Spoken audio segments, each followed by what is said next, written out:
What's going on, everybody? I'm Matt Harmon. Welcome to the Yahoo Fantasy Forecast, and it is a hell of a day to talk ball. It is the championship round. I think I just tweeted the show out and I said the divisional round. I'm clearly living in the past. It's the championship round, conference championship, baby. And joining me to preview those games and talk a little ball, it is our guy, Joel Smyth. Joel, what's going on, buddy?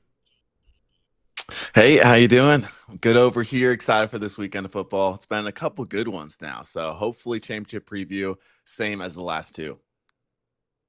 No doubt. And we're going to do that here. That's what we're going to be. Most of the show, we're going to be previewing the conference championship games. We're going to preview AFC title game, the NFC title game. We're also going to take a look at Joel's top 5 upcoming free agency candidates here, which is going to be really exciting to talk about because listen, I love football. I love the real games. The real games are better than the offseason. But let's be honest, off-season content is very exciting as well, and we're kind of juggling both right now as the games sort of get here towards the end.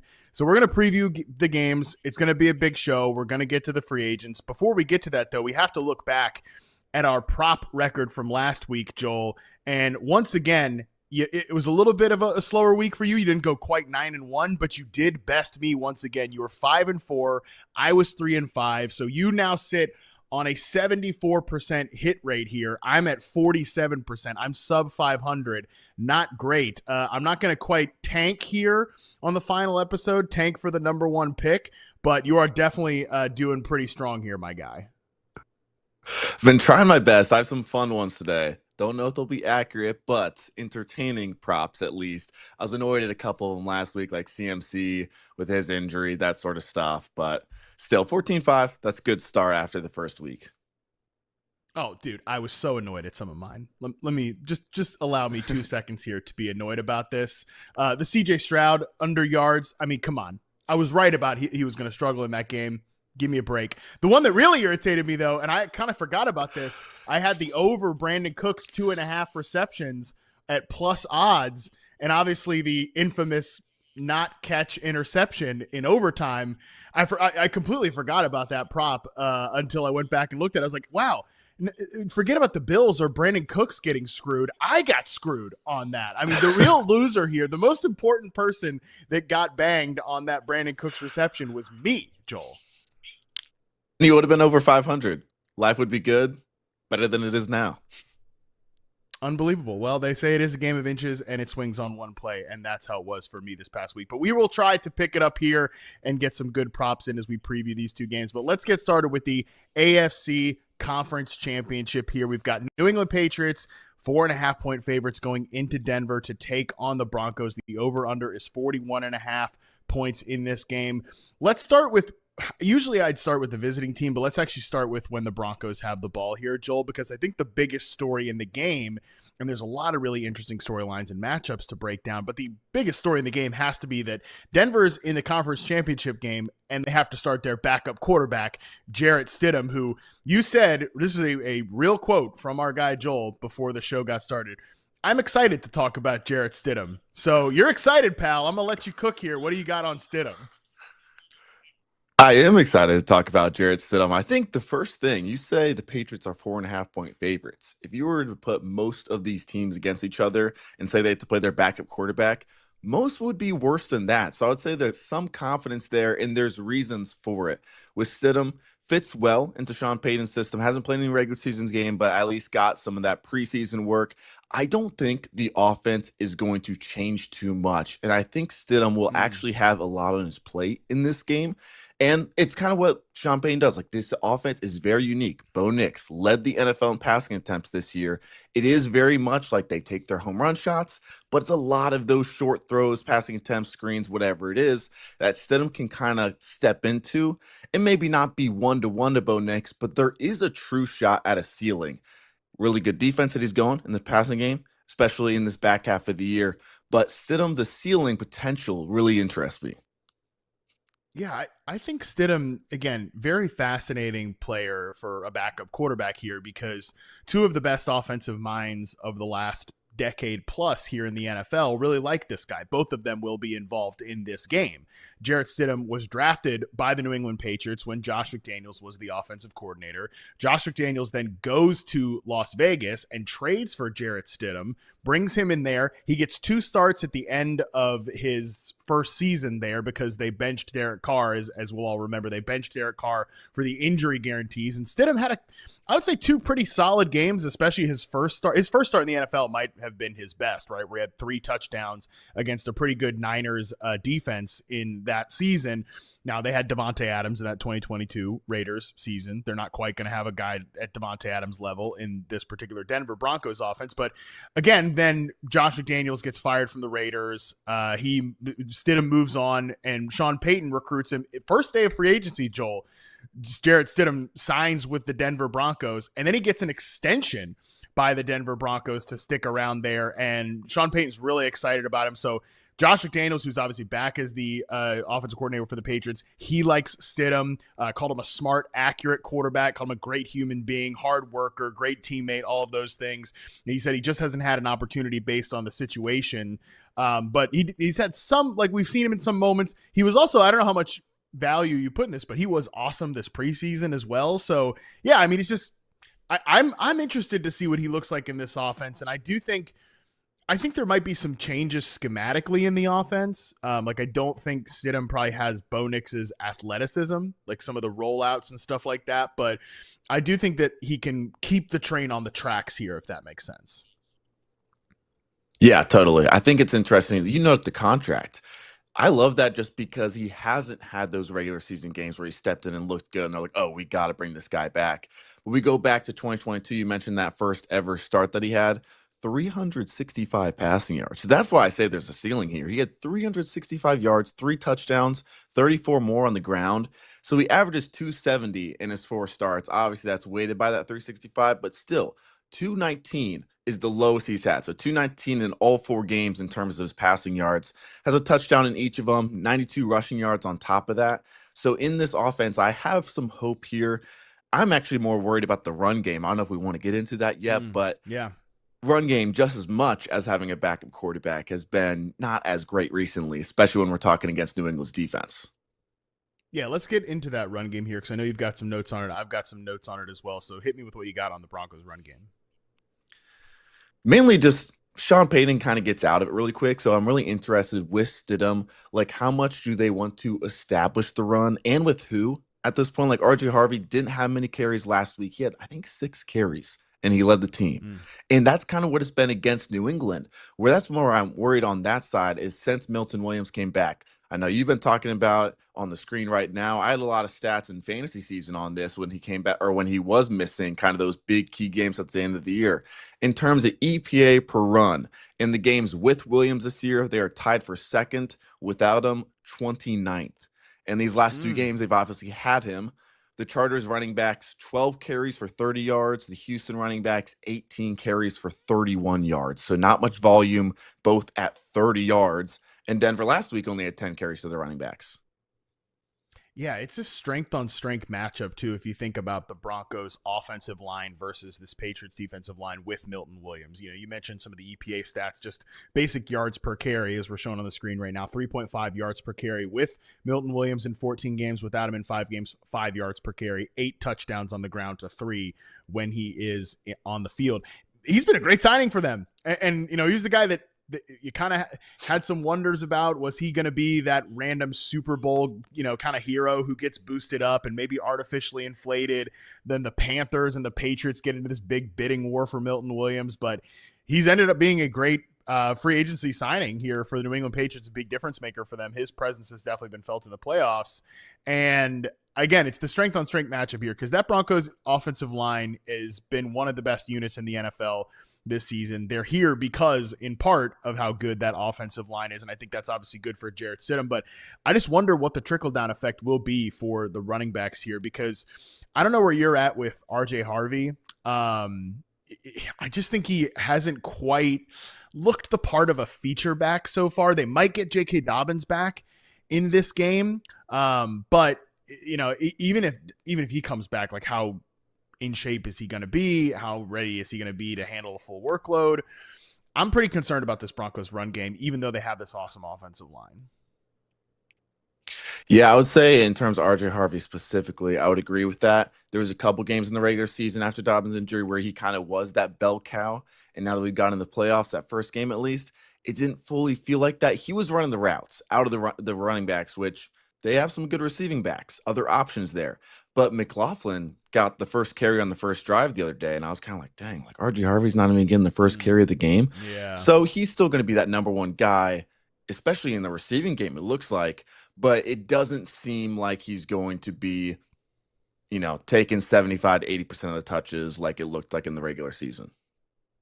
Yeah, I wonder, he's going to be a really fascinating player to talk about in fantasy drafts next year. And, if he has a big game or something, that will be part of the variable here with RJ Harvey. But let's talk about a little bit of the wide receivers for the Denver Broncos against this Patriots defense, because obviously they're going to have Jarrett Stidham throwing the ball, not Bo Nix. So any of the stats that we have here is not really going to be super instructive necessarily, but we're going to try to get in the ballpark here. The big thing to note with these Broncos wide receivers, Joel, is that I'm guessing Pat Bryant doesn't play in this game. It's his second concussion recently. I'm also guessing that Troy Franklin doesn't play in this game because he kind of tweaked his hamstring, I believe, last week. So it's probably going to be a 3-receiver set, you would guess, of Courtland Sutton at X, Marvin Mims as the Z kind of move around guy, and then Lil Jordan Humphrey as the big slot here potentially. Yeah, it will be interesting. Marvin Mims played a decent amount. In the regular season, we saw Pat Bryant get more and more and more work. But then when he missed a game or two because of injury, Troy Franklin got his work back. Like he was getting stolen from Bryant, was getting less and less playing time. But that bumped right back up when Bryant misses. With both of them out, then Marvin Mims ended up stepping in and having, 75% of the snaps about that. So with him and Little Jordan Humphrey, they'll definitely have to step up for Stidham, because if they just kind of have Sutton on Gonzalez a lot, or Gonzalez, traveling with Sutton, someone else has to come to play. No doubt. And I think when we look at this Patriots defense, they're not as man coverage heavy as some of the Patriots defenses of old, but they're 12th in man coverage rate on the season. And they actually give up a good fantasy points per drop back. They're rather high in terms of that when you look at man coverage according to fantasy points data. And these Patriots corners are good in man coverage, especially Christian Gonzalez. Carlton Davis is on the injury report with a concussion. That is something to note, because we saw last week when any of the Bills had to sub out their cornerbacks or secondary players on the back end, Sean Payton immediately went after those guys, specifically with Marvin Mims. Like the speed advantage was very apparent. So that will be interesting to watch if they do have a backup cornerback in replacement on the outside with Carlton Davis.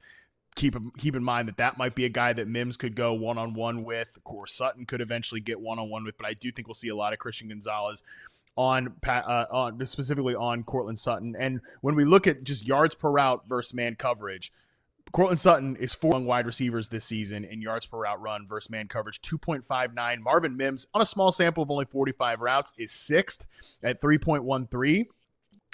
Against zone coverage, Courtland Sutton is 44th out of qualifying receivers. Marvin Mims is 83rd in yards per route run versus zone coverage. So really fascinating to see if the Patriots maybe break tendency here and play more zone, considering that's kind of what's flummoxed this passing game over the course of the season. Yeah, I wouldn't be shocked, and I wouldn't be shocked if they kind of mix some things up in general with Stidham coming in, give him different disguise looks, that sort of thing. Something new that Stidham, they haven't seen him play before. Stidham also, maybe they switch it up on him as well, give him a little bit different to look at. And you bring up targeting those outside corners. I just want to say I was so sad when Tre'Davious White missed that one snap and they immediately scored a touchdown to basically win the game. On that throw. Oh, broke my heart.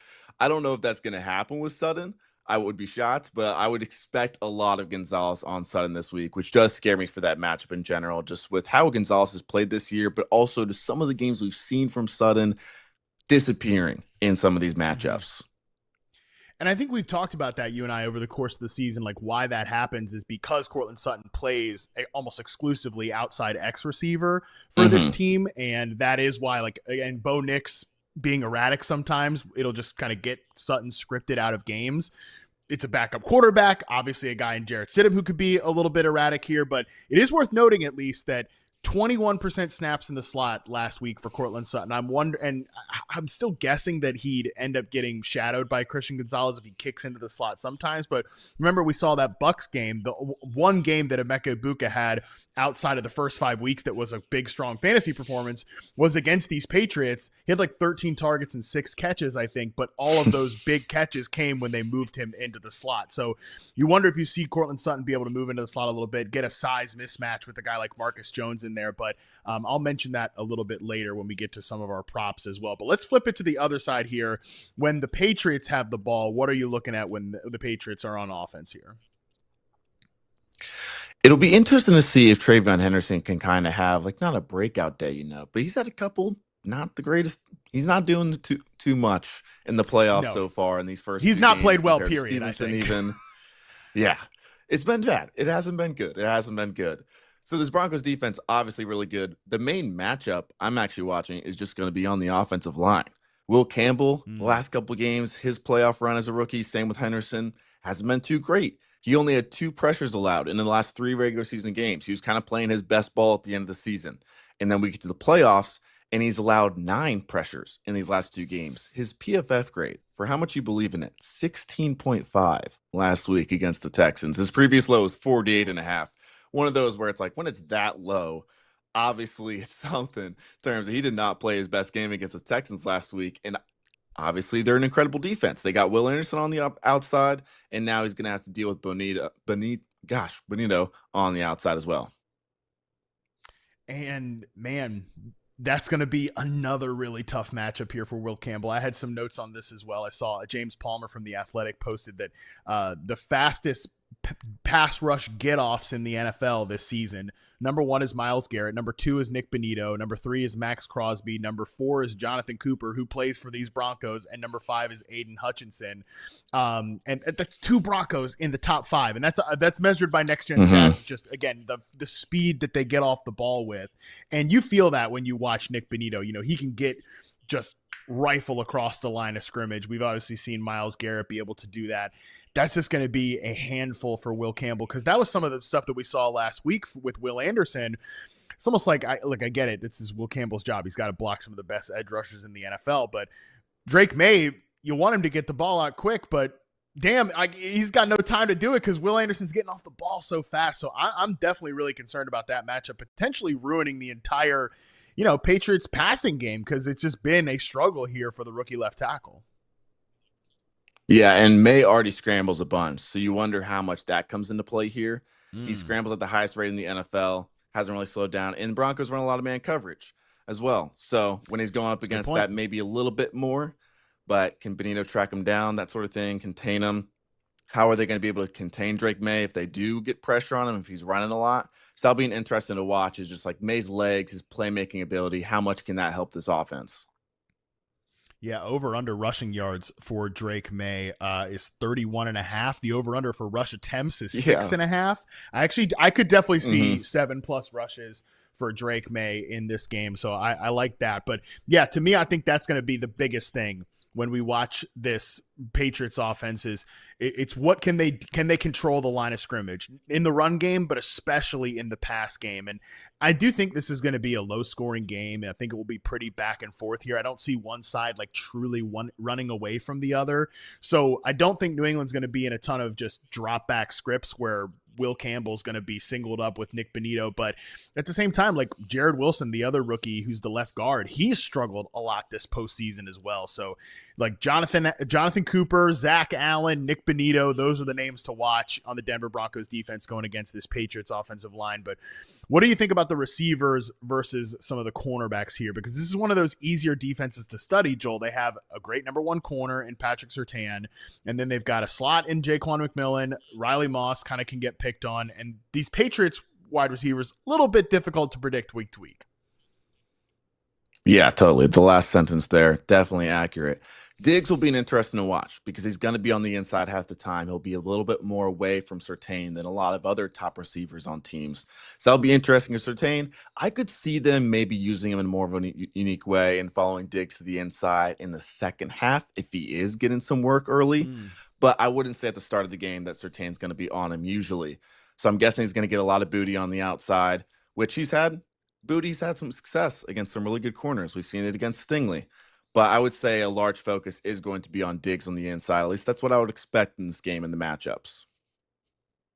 Yeah, I will say I do have the over on Steph Diggs 47.5 receiving yards. I'm going to bring that up later, but you do bring up a good point here about the like early first half stuff. The over under for him in first quarter yards for Stephon Diggs is a mere 7.5. I actually kind of like that there because I think if we're thinking about it, yeah, I'm with you that Diggs hasn't played to the level this year where it's just he's playing like an elite number one. You're going to get that Patrick Surtain treatment. He's going to follow him into the slot or anything. But as the game goes on, I could see that, then he becomes a guy that you want to track around the field. And when we look at Kayshon Boutte, he's probably going to get some routes against Riley Moss, who's a good corner but can be beat at times. I do think we're going to see most of the action with Steph Diggs against Jaquan McMillan in the slot. So definitely a favorable matchup there. It's just, can Drake May get the time in the pocket? And frankly, can he also hold on to the ball in the pocket? Because Drake May is awesome. I love Drake May, but he's had a little bit of a fumbling problem of late, if we're being honest. Totally. What was the number? Do you remember in terms of not fumbles lost, but fumbles in total? It was high. I don't remember off the top of my head. No, it was pretty damn high. Yeah, him and Stroud both. But yeah, that'd be a big one. Turnovers in this game could be huge, especially when you're talking about it being more low scoring defensive game. If you can have turnovers, maybe in the red zone like we've seen, that could be a big part of this one. All right, so let's get to our props here and we'll pick this game. What do you got in this one, Joel? The one that I think is a lot of fun, just kind of what I talked about earlier with Bo Nix and Sean Payton, would be Stidham over 31.5 passing attempts and over 19.5 completions. This is like Bo Nix leads the NFL in passing attempts per game too, per game with this defense. He has a top 5 defense in scoring and leading the NFL in passing attempts. So they can both get something going, but also just like extend this game. It's a close game, but they're projected, to be 4.5-point losers, underdogs right here. So maybe we see Stidham throwing the ball a lot in this one. I wouldn't be shocked at all. We saw last week Bo Nix throw the ball a ton. In his 4 starts, he's gone over this number in all 4, both completions and attempts. He's done it both games with Denver. So it'll be an interesting one with both Sean Payton, but then also Milton Williams back against this run defense. I think they'll need him too. I like that. That makes a ton of sense to me. Did you mention you got one on Travion Henderson and RJ Harvey as well? Yes. Got 2 more. So one is RJ Harvey, kind of thinking that way too. Not his rushing yards. I'm not too confident in that, but the receiving yards. I was kind of surprised at this. He had 28 routes last week. So Bidet had 7. McLaughlin only had 4. In the games that Dobbins has missed, he's hit this mark in 6 out of the 8. I wouldn't expect Dobbins to play a ton if he does, and especially not in the passing game. So I don't think Stidham is like this huge downgrade for running back receiving. And I think more than usual, at least, they should use the running backs in this game for the receiving with these matchups on the outside. And they usually do. So I was kind of surprised that it was only at 17.5 for his receiving yards for Harvey. And then on the opposite side, going Henderson at over 34.5. I trust in Henderson. He only needs one play. We've seen that. But this offense in general, they're still giving him the ball. He had 12 attempts last week. It's just 2.5 yards per game these last 2 games. So the efficiency is not there. And yes, it's a good defense, but even though the favorites against the Broncos #1 team, they are favorites. So I think Henderson still gets enough touches. And if he can just average like 3 yards a carry, he can get this and he can get it on one play with a number this low. Yeah, that was the thing to me. I thought about some Travion Henderson unders, but it's just one long run against a defense that does play aggressive sometimes. So if you get the right angles, you can rip off a long run.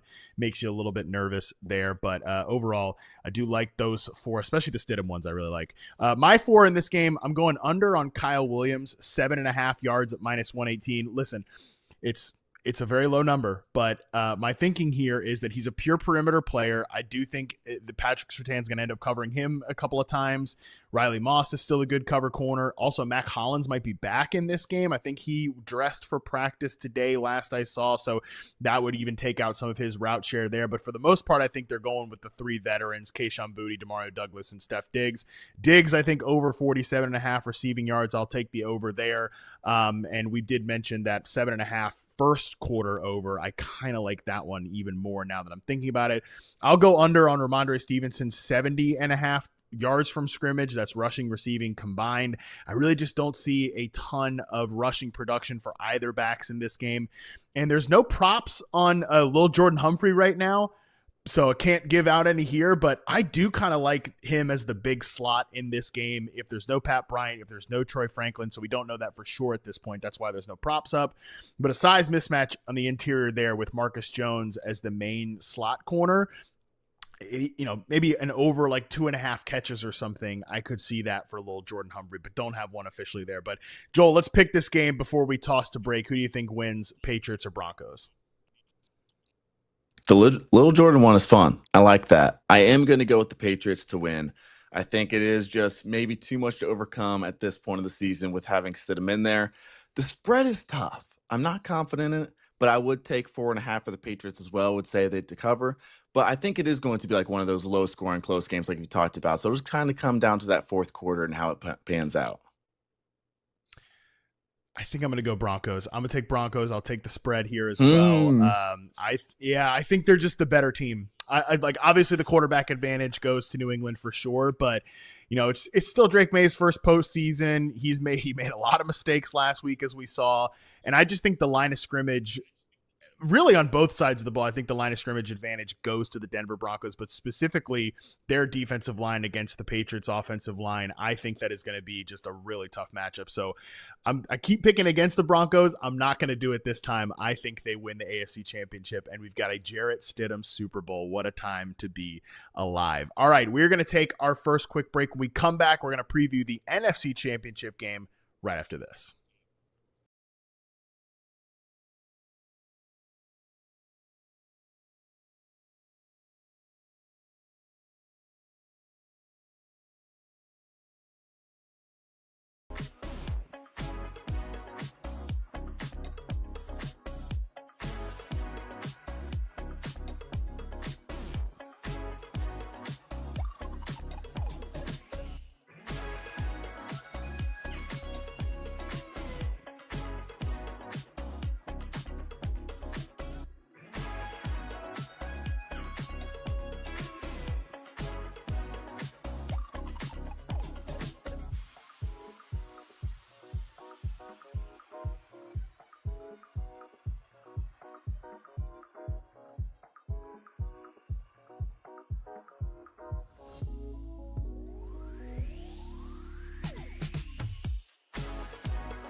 All right, we're back. We're continuing to preview the conference championship games. We'll get to the NFC Championship game in just a second, but two things to update here. Number one, of course, literally right as we go to break, I get a notification about Pat Bryant. Didn't clear concussion protocol, but he did fully practice. So if we can just go ahead and update my little Jordan Humphrey thoughts to being back to Pat Bryant, I'd actually feel even better about that because I think Pat Bryant's pretty good. Other thing to note here, we don't have to talk about this long, Joel, but just wanted, because it happened during the show. Jesse Minter hired as the head coach of the Baltimore Ravens. As I've said many times on the show, we're going to be doing a full coaches breakdown show with Nate Tice coming up soon in February. But any quick reaction to the Ravens hiring Jesse Minter? I think it's a pretty damn good get for them. Yeah, don't mind it for them in terms of a good spot for them. I think it's interesting. My first thought was just the Harbaugh connection. They fired Harbaugh, and then they hire Harbaugh's brother's defensive coordinator. So that's got to be an awkward family conversation. But They kind of both lose in this one. Harbaugh loses his job. The other Harbaugh loses his defensive coordinator. So I don't mind the landing spot at all. It'll be interesting to see who lands up in LA for that defensive coordinator position. Yeah, that is going to be interesting because that Chargers defense is really good. I think Jesse Minter has been awesome there, and it was a matter of time. I think the Chargers knew. I think they kind of knew ever since they hired Jesse that he was going to end up an NFL head coach, and he's also a guy who he's used to coach for the Ravens before he went to Michigan too. So it's kind of like we're moving on, but we're not really moving on type of hire for the Baltimore Ravens, which by the way is totally fine and defensible. Because Jesse Minter's good, and you got a good kind of culture and ecosystem there. You don't need to upset the apple cart too much. The big thing to note will be who is Jesse Minter going to be able to get to be his offensive coordinator for Lamar Jackson and those guys. But again, we'll update that more as we get going here with the coaches show later this month. But let's get back to our conference championship preview, and let's waste no time, Joel, because let's be honest, like this is the real Super Bowl this year. You know, that comes up like every couple of seasons where there's a conference championship game that looks potentially better than the Super Bowl matchup, which by me saying that means that an AFC team will win the Super Bowl. But these are two of the best teams in the NFL all season long. Rams traveling to Seattle to take on the Seahawks. The Seahawks are 2.5-point favorites, 47.5-point over under. I'm going to let you take dealer's choice on this one. Which team do you want to start with first when they have the ball? Let's go Seattle. In Okay. terms of their passing attack will be interesting with Sam Darnold in this game. But yeah, like you said, whoever wins this game is going to be the Super Bowl favorite. So Seattle offense, what do you got for me? Yeah, Seattle offense, I think kind of have to start with the obvious one here, which is when Sam Darnold is facing this Rams pass rush, which is funny. I think we did a whole when we did the instant reaction show on Football 301. I think Nate, Charles, and I noted that we recapped and talked about that whole game and didn't even mention Sam Darnold's name once, the Seahawks 49ers game, because why would you? Like Sam Darnold was kind of just a passenger in that game. This one, I think Sam Darnold is going to have to play a bit bigger of a role here, specifically with what he is going to face from a Rams defense perspective. When you look at the Rams defense, I think Chris Shula, another guy who could end up with a head coaching job in this cycle, specifically Pittsburgh, people have talked about that as a rather obvious fit. We'll see if that happens, but Chris Shula has done a good job with this unit. It's well designed. They use a lot of simulated pressures and kind of stunts and games up front, which that's the stuff that has given Sam Darnold some trouble, where they simulate a blitz, but they actually don't blitz that much. They have the second lowest blitz rate in the NFL, but they lead the NFL in terms of 247 dropbacks with a stunt this year, the LA Rams defense, that's according to Fantasy Points data. Sam Darnold, when he faces stunts, he, out of 38 qualifying quarterbacks, ranks 26th with a 59% completion rate, 31st with a 71.3 passer rating, 29th with a 4.98 adjusted net yards per attempt, and this is with the 9th lowest pressure rate. So this is just something that when you can flash a guy in his face, and on the back end, you've kind of got some of this confusing coverage stuff where you've simulated some pressure. He doesn't know where a guy is dropping. That's when you can get some rough moments from Sam Darnold. So that is a key matchup here that we need to watch with Darnold. And obviously 2 touchdowns to 6 interceptions versus the Rams in the 2 games of the regular season. Yeah, you're making me less confident on one of my props. I will say that. But in terms of more the negative side of Darnold, he has been pressured 45 times by the Rams in those 2 games. Jared Verse alone has 14 pressures against Sam Darnold. I would say the key to this game in my mind, or at least what I'll be looking for, is do they go back to that explosive passing attack and taking shots downfield? Seattle, they had the 2nd highest rate on explosive passes. This is what we think kind of the Kubiak offense is. So what it was like with Derek Carr in New Orleans, he brought that over to Seattle. And early on in the season, that's what they were. It's why JSN was going berserk and kind of still did, the whole season. But it randomly fell off. And I kind of didn't notice for a while until looking into it and now in the playoffs with the injury. But when we're looking at the shots downfield, the air yards of 20 plus, in the first 10 games, he was 5th in the percent of his throws going for 20 plus yards downfield. Since week 12, dead last in the NFL. So they're not even throwing downfield as much. And then last week with the injury, that plays into it a little bit too. And the Rams, that's like not their strength in terms of stopping the explosive pass plays. Seattle, it is. Their defense shuts those down. The Rams on the opposite side are 29th against the explosive pass plays. So can they take those shots downfield to JSN and whoever else, whether it's Shaheed or someone else deep downfield? I would be watching out for that. Yeah, that's sort of where I'm not quite sure how I feel about the Sam Darnold spot in this game, because there's going to be some clear spots for him to, make mistakes under pressure. I think there's just no doubt about that. Some of the stats I read off there, that's sort of what that's telling us. But I also kind of see it from that perspective too, where if you can get some protection, that Rams secondary is still vulnerable, specifically to those explosive passes as you highlighted. JSN, I think, will get his chances. He will be open here. So very excited to watch that. If Sam can just stand confidently in the pocket, that'd be great. One other thing about the Seahawks offense, though, Charles Cross, their starting left tackle, didn't participate in practice on Wednesday. He's got a foot injury that I think he ends up playing, but I don't think he's 100% at this point.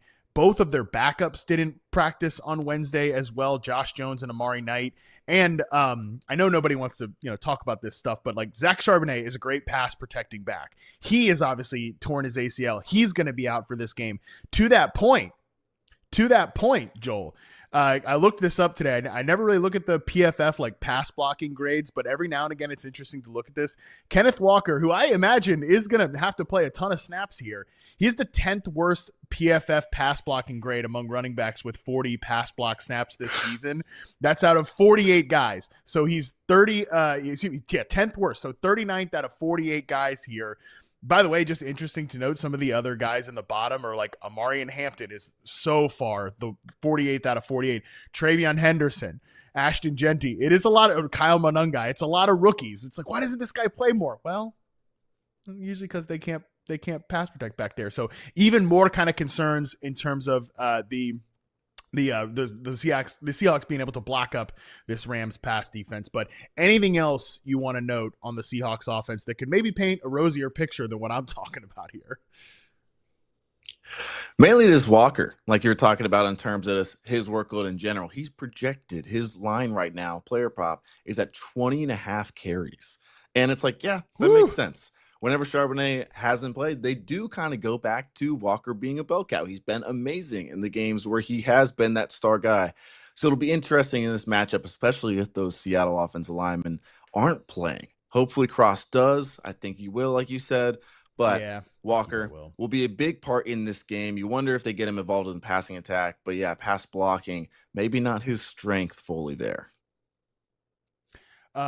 Rams do allow 4.99 yards per carry on outside zone runs this season. That's the fifth most in the NFL. And I obviously was invested in Kenneth Walker maybe for the first time all season last week, because that was one of the props I got right. And would I have gotten it right without our buddy Zach Charbonnet unfortunately getting hurt?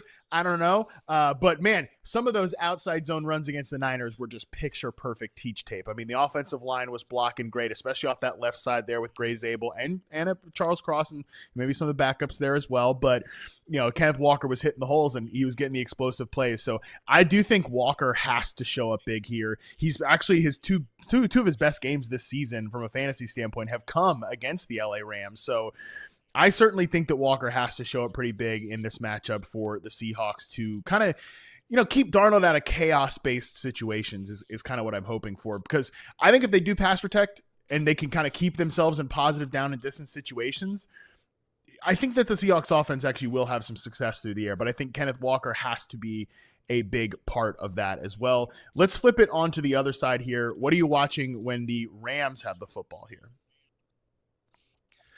I like looking at the offensive line and defensive line matchups right now, especially just in the run game. The Rams are top 3 in basically every run blocking stat. There's not many, but basically the number 1 run blocking team in the NFL this year. And Seattle on the opposite side is number 1 on the defensive front in terms of EPA allowed per run. So this will be an interesting one for their run game. They surprisingly just kind of had Corum in the back seat last week. He didn't really play much, so that was out of nowhere, it seemed like. Kyren Williams had 78% of those carries. That is the most since week 5 in terms of that backfield split. So it'll be interesting who they go to in this matchup, but either way, it's going to be a pretty tough one. No, it really will. And it's another strength on strength matchup there from a defensive line versus offensive line perspective. I think Kevin Dodson returned last week and played pretty damn well in the divisional round. That was good to see. But the Rams are first in rushing success rate on running back runs this year, and the Seahawks are first in rushing success rate allowed. Like Leonard Williams, Byron Murphy, and those guys are two of the most kind of unsung heroes of the NFL season. Those guys have played great. They're great against the run. And I also think that they match up well because they defend in the passing game what the Rams want to do. You know, we talked about this a little bit last week, Joel, and it weirdly did not come to fruition. I think some of it because of the weather, but also Sean McVay was kind of calling a bit of a bizarre game, and I think is kind of sneaky called two bizarre games back to back in the playoffs. But we expected the Rams to really attack the middle of the field against the Bears. And, you know, the Bears, to their credit, Dennis Allen had a great game plan. He sent a ton of like defensive back blitzes against the Rams, which maybe threw them off kilter, but they didn't really try to attack that middle of the field all that much. And that's why it didn't really turn into a very high scoring affair, kind of like we talked about last week. But Matthew Stafford so far in the playoffs, 124.3 passer rating, 79% completion rate inside the numbers on 43 pass attempts. When he throws outside the numbers in the playoffs, these last two games, 35 attempts, 39.8 passer rating, 29% completion rate outside the numbers. And it's like they're trying to force it out there. Like some of the passes to Davante Adams are just not working right now. And the Seahawks, they have the third best success rate on throws between the numbers and the fourth best success rate on throws outside the numbers. So not really like a weak spot either way, but I do wonder if this trend of the Rams, almost like I said, trying to kind of force it outside the numbers, whether it's Stafford, whether it's McVay, I don't know, but that has been a bit of an issue for this team in the playoffs so far. Yeah, they did kind of get away from their tight end attack too. So I'm sure that has correlated in terms of just the formations they Mm-hmm. were out in the field or the personnel. They went from a ton of 13 at the end of the regular season without Adams, and then these last two games barely really used it, even with Ferguson back last week. So that'll be an interesting one. In Seattle, just those explosive plays against receivers on the outside, specifically, they're number one. So Seattle, obviously, their pass defense is amazing in a bunch of aspects, but number one against that on the outside. So it's interesting. We saw Puka destroy this team last time. And we're saying, like, we're hyping up the Seattle passing defense. The last time they played, Stafford did have 460 yards. So right. that was without Davante Adams too. So Puka, I think they give him a lot of attention in this one. Like he had those explosive against them.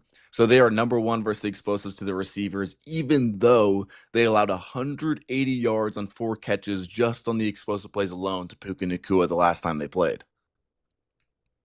Oh man, it was a crazy game from Puka Nacua, and yeah, I do wonder if they they play a ton of zone coverage, right? But both teams actually are really high in terms of zone coverage rate, so I think we'll see a lot of that. But they play a lot of zone coverage, and they're so good at taking away those throws over the middle of the field because Witherspoon is incredible. Their linebackers are really good in coverage, are the Seattle Seahawks. So I wonder if the openings will be to Davante Adams on the outside there, especially if they do, like you said, give that extra attention to Puka. But man, it's been a struggle for Adams since he came back from injury, and I'm sure most of it is due to health. But give me your props for this game, Joel, and then I'll give mine and we'll pick it. We're going the positive route for the most part here in terms of Adams and Darnold, even though we were kind of talking about how it's tougher matchups overall. But let's start with Blake Corum. Actually, an under 10.5 on his longest run. We talked about how that split last week was kind of non-existent. 22% of his carries last week, and then 40% basically since that week 5 mark. So he was almost 50-50 and then barely touched the ball last week. We talked about how good this Seattle run D is. He's missed this in 4 of his last 5 games. Both of the games versus Seattle, he missed this. So it's one of those where it's like, I don't know how many carries he's going to have in this game. Does he break one for over 10 yards out of his 7 carries, 6 carries, whatever it is? I don't have too much faith there. Adams in that same offense, I do think they rely on Stafford a lot in this game. Kind of like we saw last time. I know that one went into overtime, but it was without Davante Adams. I think a lot of the focus is going to be on Puka Nacua. He still played a lot and getting the target share. Production hasn't been there. And like you said, like maybe they're trying to force him the ball, but he didn't really have a big target share during the season, actually. I know we kind of think about Davante Adams as like that 30% target share guy. In the season, it was 19%. In the playoffs so far, it's been at 23%. He had 8 targets for famously 1 yard against Seattle last time.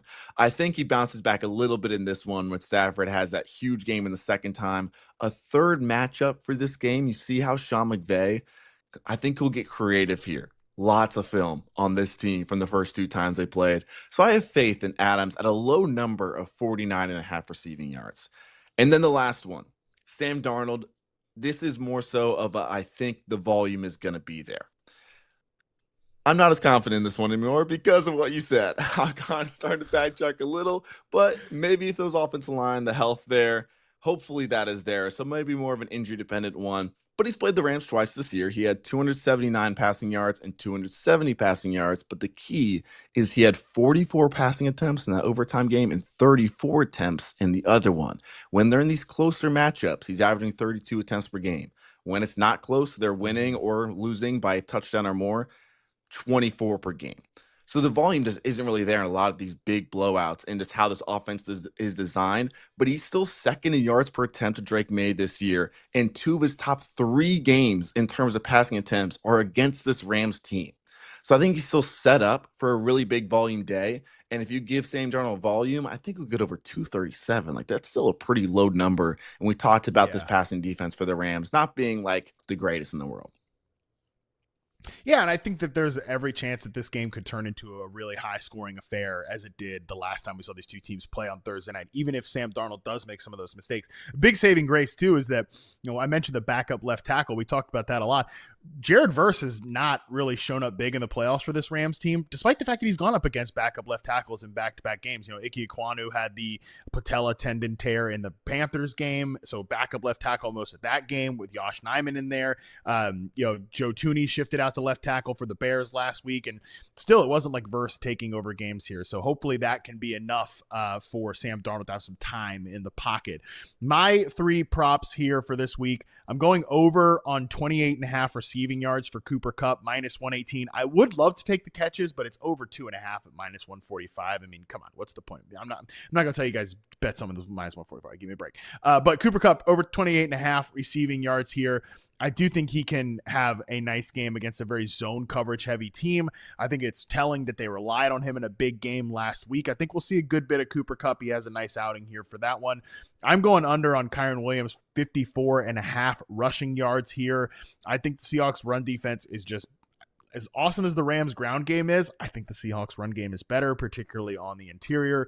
And then just kind of on the same line as you here in terms of a lot of passing volume, I think Stafford over 35.5 pass attempts on this one. If they're not going to run the ball a ton, I think they'll try to get the ball out quick, take a few shots, but I think it might be more of like a move the ball, matriculate it, steady, efficient type of approach here for the Rams in the passing game. Let's get to the picks here, and I'll just lead us off here, Joel. I'm going to take the Seahawks in this one. We haven't brought this up here yet, but there's a huge special teams mismatch on this one as well. The Rams special teams have been a huge problem all season, and the Seahawks are really good as a special teams unit. Rashid Shaheed, never really popped up as a receiver much consistently this year. He's been awesome for this team as a return man this year, including last week. So for that reason, for the fact I think the Seahawks have just been the best team in the NFL this year, their offense is good enough, their defense is incredible. I think they win this game. Are you on the Seahawks or the Rams here for the NFC Championship? I will agree with you this time. Just watching Seattle last week, it's hard to say, I think the Rams are going to win this one. It's going to be close, I think. I think the spread is right, 2.5 points. But, man, they destroyed the 49ers last week, as they should, but 41 points. So I don't think it's going to be like that, but they look good. I think if Darnold can just be healthy in this game, it'll be enough to take this defense to the Super Bowl as well.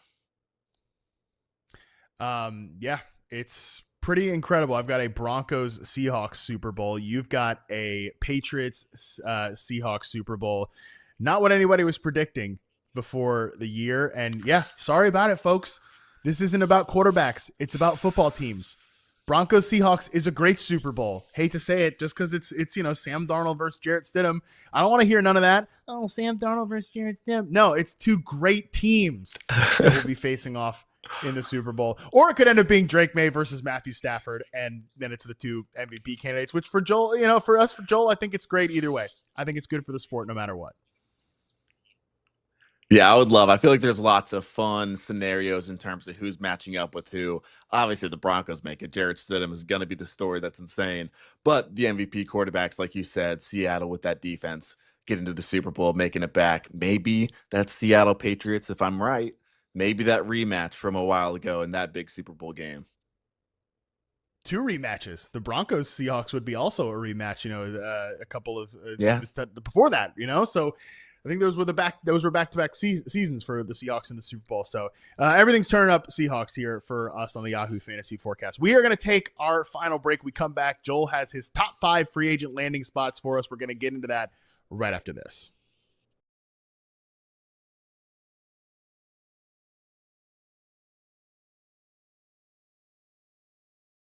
People that listen to this show know I love Coker as a player, and I'm kind of happy that the whole world got to see why. Like, he's not just some cute UDFA.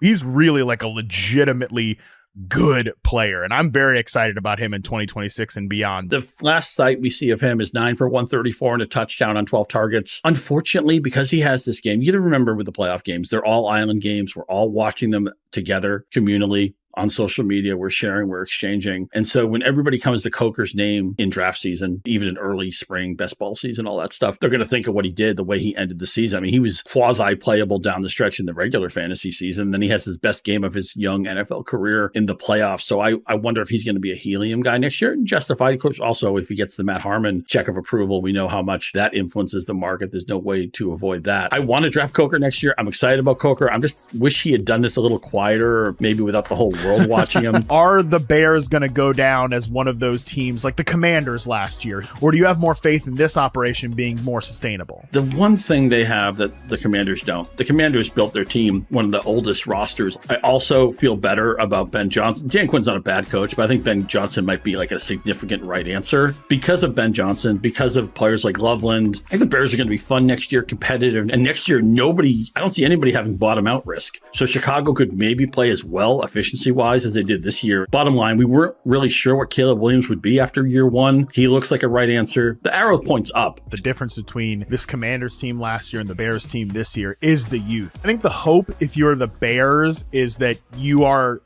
an 11 or a 10 win team next year, but you're better, you're more consistent, because this should still be an upward trajectory team on offense, and one, Scott, that I will be absolutely happy, willing, and excited to invest in fantasy in 2026. All right, we're back. We've previewed the conference championship games, but now it's time to get into a little preview of a different variety, and that is Joel's free agency preview. Joel, you've been writing some pieces for the website here, I think previewing every position upcoming for free agency. And, I have decided, I'm ready to make this announcement here today. We are reading again in 2026. We were reading again in 2025. We're still reading in 2026. So the people out there do need to make sure that they check out your full write-ups on the website. But you have the top 5 fantasy free agents here and their best fits. Let's go 5 to 1 and talk through these players and where you might like to see or might predict that they land. Get me with number 5 here on the list. Big name at number 5 in the fantasy community. We're going to go Kyle Pitts. The one tight end on this list, probably the biggest tight end in the free agency market right now. But I want him to stay in Atlanta, honestly, just for his hope. We saw at the end of the year, the last 6 games, part of it was the quarterback change. We don't know who the quarterback's going to be next year in Atlanta, but 51 targets in those last 6 games came on. Even with Drake London back, was still getting the volume there. But I do really like Stefanski coming in. That's a lot of times the questions of the offseason is the coaching changes. I like Zach Robinson for this Atlanta offense and like him for Tampa Bay. Shout out there. But Stefanski coming in, obviously, Harold Fannin Jr. was the tight end 6 as a rookie this year in half PPR, right behind Pitts. The 3 years before that, the Browns have had a tight end 1 in fantasy 4 straight seasons. Pitts, I think it's a really good fit with Stefanski here. And they still get the offensive coordinator that Cleveland had too in Tommy Rees. Yeah, 2 things. Number 1, what a graphic. You and Kyle Pitts look great on this graphic that we've got here on YouTube. If you're listening on the audio, you got to check out here us on YouTube. This is great. The graphic is awesome. Number 2, though, I'm with you that this is good for Kyle Pitts if he goes back to Atlanta. I think the offense fits him well. I think Stefanski with the move tight end stuff will be really good. I'm very fascinated, and we don't have to get into this now because got a lot of time to pull this thread. I'm very interested to see like how Drake London is deployed in this offense because he was deployed in a great way with Zach Robinson off that Rams tree. This is a little bit of a different system. Drake London's awesome. It won't matter, but it might matter a little bit on the margins, but it'll be fascinating to see like how Pitts and London interact together because they never quite could pop off together for this Falcons team under the previous offense. So that will definitely be something to watch there, but it would be good for Pitts to go back to Atlanta. Hit me with your fourth player, the player and the team fit potentially in free agency. Going to go Travis Etienne Jr. here. An interesting one. I feel like most of the talk is he is not going to return to Jacksonville. Just want to say, I think Jacksonville would be great for him, just from what we saw this year with Liam Cohen in particular. But if he doesn't return, I wouldn't mind him suiting up for the Saints next season with Kellen Moore. Really good offensive coach for fantasy running backs there. Really interesting one, actually. In terms of production, the Saints were 32nd this year, and the Saints running backs production compared to every other team. 2 years ago, in the Chargers in 2023, Kellen Moore was also dead last with an aging Austin Eckler in that Chargers offense. The reason I say it's still good is because the other 3 seasons besides that, in these last 5, they've been number 5 in fantasy running back points, 2nd in running back points, and 7th in those Kellen Moore offenses. We think the Cowboys back in the day with Tony Pollard, Ezekiel Elliott, and then obviously Saquon last season was the number 1 guy. So if we can get Travis Etienne in this offense, it's high pace. With Shuck in this offense, 13th in total offense. So I would say that's impressive. I don't think it's going to be a bad offense at all next year. So I think it's a really good spot for him where he's been RB7 and then RB39 and RB12 this year in points per game for those PPR leagues. So I like the receiving options here in terms of going to him in this Kellen Moore spot, but also just in general, I like this offense for him. I like it. I like this a lot. 83 attempts at outside zone last year, which was really good for Travis Etienne with Liam Cohen and the Jacksonville Jaguars. New Orleans Saints, 83 attempts. Obviously, the success wasn't there. Their backs were not very good last year. I do think a running back like Travis Etienne would fit pretty well in this offense. We're going to stay at the running back position for your third ranked player here. Yeah, we've already taught them today. It is going to be Kenneth Walker, an interesting one just because of the Charbonnet injury. I would say next year in redraft, it'd be better, I would say, if he, Charbonnet missing time, obviously he's better in redraft. For dynasty purposes, it might be a negative that Charbonnet got hurt because it could mean that he goes back to Seattle, which don't know, but I'm guessing Kubiak won't be there. McDonald's probably will be, obviously. So we'll see what happens in Seattle there. But if he doesn't go back to Seattle, Houston and Washington, I would say, are 2 to watch there. Houston, the volume is there. They don't have some other key pieces like the offensive line, but the volume. We've seen guys like Woody Marks this year get 20 touches, mainly on the ground. But if he's getting 20 carries in an offense, I think that helps him a lot in terms of his playmaking and ability there to break one. Washington, I really like this, just the scoring offense in general. If it comes back with Jaden Daniels, a healthy Jaden Daniels, and just kind of opening up those lanes. Like we see Baltimore was more middle of the road in terms of their offensive line this year, but in terms of their yards before contact, they were number 1 because of Lamar Jackson. So even if that threat to run that Jaden Daniels brings kind of opens up a little more holes, and if you can give Kenneth Walker space to break those, I really like it there in an offense that would be better than average, I think, still with Jaden Daniels back. Yeah, I like either of these 2 fits here. I wonder if the Seahawks, whether the Charbonnet injury will change their mind about bringing Kenneth Walker back, because I think they like him. I just don't think they love him. They have plenty of cap space. They have more cap space than they probably need, but still, you think maybe they want to re-roll in the draft for a running back that they've selected in terms of the coaching staff. But yeah, I love either one of these spots here. Texans, Commanders, these are 2 teams that I think should and could make big swings at running back, and they're 2 teams that definitely need some juice at the running back position. With Kenneth Walker, for all of his flaws, he brings the juice. All right, let's get to your number 2 player here. We're going to have a little convo here about just receivers in general. The only 2 big time names is George Pickens, which we're expecting to go back to Dallas, hopefully, and Mike Evans, which kind of same thing, that veteran, probably going to retire as a Buck. Most likely will re-sign there. Pickens, obviously, we want him in Dallas. He was the wide receiver 4 this season. Even with CeeDee Lamb, wide receiver 7. So there wasn't that big of a drop-off, even though Lamb, when he was out, Pickens was incredible. Still the wide receiver 7 when CeeDee Lamb was healthy. So that connection with Dak is there. But a lot of the things I like to talk about in the offseason is just the changes or lack thereof. And for receiver, if you have the same play caller, the same offense, same quarterback, same weapons around you, that's good if you're already good, which is what Pickens is. So like it there for him, but it'll be interesting to see where guys like Alec Pierce, Wandale Robinson, Christian Kirk, Shaheed maybe. Do you have any like that you like there in terms of maybe potential fits down the line? Yeah, I've been thinking about this a lot. I think it's going to be a rather sizable offseason for receiver movement. I think there's a lot of trade candidates. I think there's a lot of potential cut candidates as well. You know, a guy like Brandon Ayuk, obviously he's going to get cut. I don't know who wants to take on the Brandon Ayuk situation and some of just the weirdness there, but he's a big name that will be available. Is BTJ available for a trade? I think he could be. And Alec Pierce, one thing I just wanted to mention with him, I think because I'm with you, Pickens, he'll go back to Dallas. I think Evans doesn't. If he could retire, but if he plays again, I think he plays for the Bucs. So Pierce probably the number one guy on the market. I do wonder if he's actually going to end up going from underrated to overrated a little bit, because great player, but still has some flaws in his game and maybe not a complete number one receiver. Very interested to see his contract. But Joel, I've actually been thinking about this. I think there's a pretty good chance that Michael Pittman actually ends up getting released or traded by the Colts, and they use those salary savings to bring back Pierce, which would be interesting for a guy like Josh Downs, who I think could play the flanker position if Pittman moves on. And it would relieve them really shallow at receiver with basically just Pierce and Downs in that situation, because they traded A.D. Mitchell. Ashton Doolin's a nice player, but more of a rotational guy. So I do think it's going to be kind of a big offseason for receiver movement, and I think Pierce right now projects to be the number one available free agent receiver because, yeah, I'm with you. Pickens is not getting out of Dallas. He will get franchise tag or extended, period, end of story. Yeah, I feel like Pierce is really good at what he does, but I don't know if I'd fully expect him to like grow into being a wide receiver one on a team.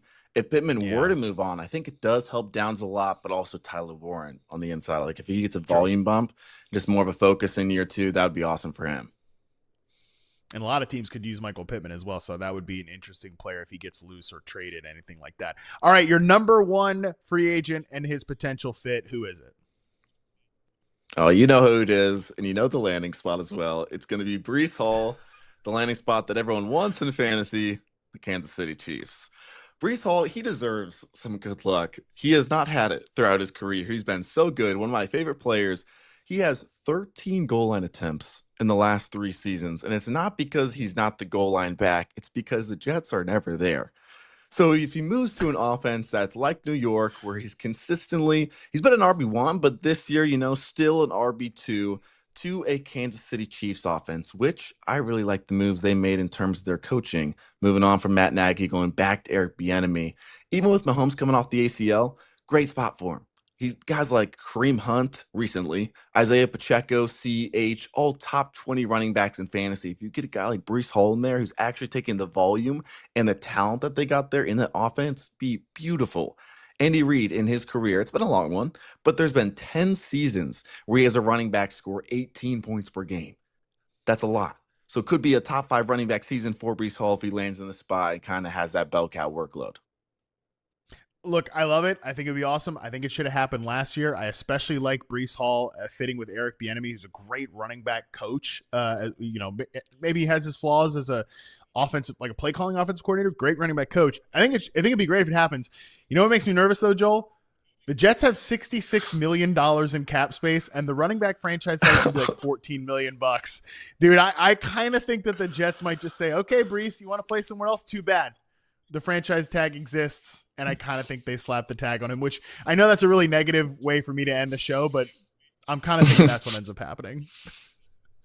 Yeah, you know what they say. When you are rebuilding, you got to start by paying a ton of money to running backs, and that's how you do it. That always works. Yeah, it always works out that way. That's perfect. All right, Joel, hell of a show, buddy. Appreciate you doing this as always. Like I mentioned, people should definitely check out not just your work on the Yahoo site. You've got the free agency piece up there, but what else are you working on right now that people could check out? Yeah, lots of articles, but videos will be back soon. Some more YouTube coming back, getting back on the TikTok social videos. So especially with free agency coming up, the draft coming up, doing lots of that as well as, the prep for August is a big part of my time. No doubt. I'm really excited to see what you produce for free agency and especially draft. Really excited to talk prospects with you. But that is going to do it for us today. We are going to be back on Monday. As always, Scott Pianowski joins me to recap the conference championship games. That is going to be live right here on this YouTube channel at 11 a.m. Eastern. Until then, we are out.